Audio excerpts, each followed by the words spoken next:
Akhenza ku va mpfule channel ya Matimba Emmanuel Maluleke YouTube channel. Kombela mi subscribe ku channel leyi kota ku kula ku fana na ti-channel letin'wana. Ni lava ku vulavula hi mhaka liya va nge luya va ri i nsati wa Xikwembu or luya va ri i nuna wa Xikwembu. Xana vanhu lavawani va hambana njhani or xana vanhu lavawani swi ta njhani va vitaniwa hi mavito lama vo i nsati wa Xikwembu kumbe i nuna wa Xikwembu? A hi nge mina sweswiwani ni famba ni ya ku chayeriweni or ni ya thwasa vun'anga ni ri na nsati loyi ni nga n'wi lovola, loyi va nge yini hi yena mhanuhulu or hulu loko mi swi veka kahle hi Xitsonga or mhanukhulu. Ivi loko se ni vuye vun'angeni nsati loyi wa mina a hi n'anga, nsati loyi wa mina a nga zangi a ya thwasa, a nga tivi nchumu a hi swa vun'anga. Mina ni loya vun'angeni hi ku vabya kumbe vakokwani va ta yini swi lava ku ta ku ni fambisa mikwembu ya vona yi kula yi ya mahlweni swi nga fi swilo swa vona. Ivi se loko ni vuyini ivi va ni vuyisa la kaya ku fika ku endliwa phandi or yindlu leyi ku ni hlahluvelaka kona ni veka kona swilo swa mina swa vun'anga. Ivi mikwembu ya mina yi ku hayi leswi swi nga swona swi lava i kuma nsati wa Xikwembu.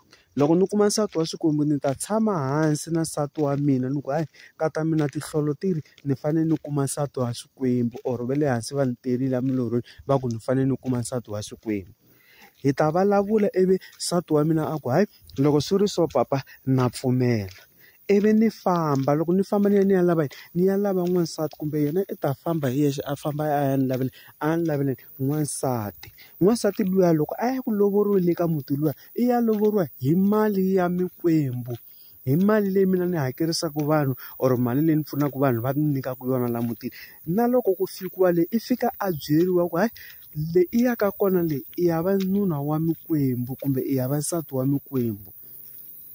Loko i fika le vukatini i ya tirhisana na nuna wa wena swilo swa yena swa vun'anga, i ta endliwa swilo swo karhi swi n'wi tiyisa na yena ku loko hi famba hi biha miti ya vanhu hi endla swilo swo hambanahambana hi pfuna vanhu swilo swi kota ku famba.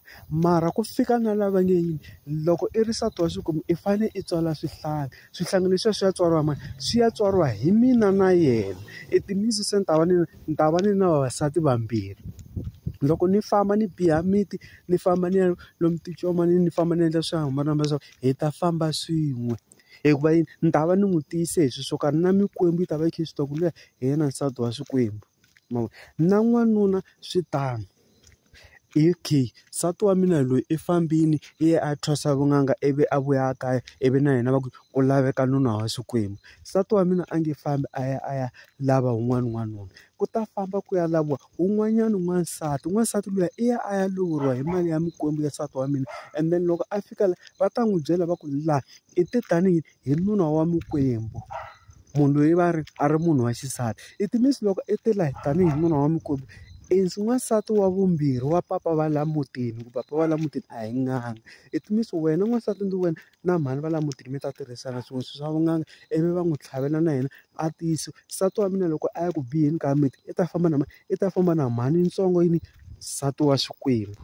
Ma twisisa se swilo leswi a hi swi yila ende a hi swilo leswi nga huma endleleni i swilo leswi a swi endleka khale. Van'wanyana va ta tivutisa swivutiso va wun'wanyana ha n'wi vona a nga na vona leswiya swi ya hi mikwembu ya wena ku mikwembu ya wena yi ri yini. Van'wanyana u kuma ku wa suka a ya ka tindhawu to hambanahambana a fika a kuma n'wansati kun'wana or a kuma n'wanuna wun'wana a va kha a tirhisana na yena mi kuma ku n'wansati loyi va n'wi vitana nsati wa Xikwembu or nuna wa Xikwembu va kha va nga tshami swin'we. Na khensa ku va mi pfulele channel, thank you.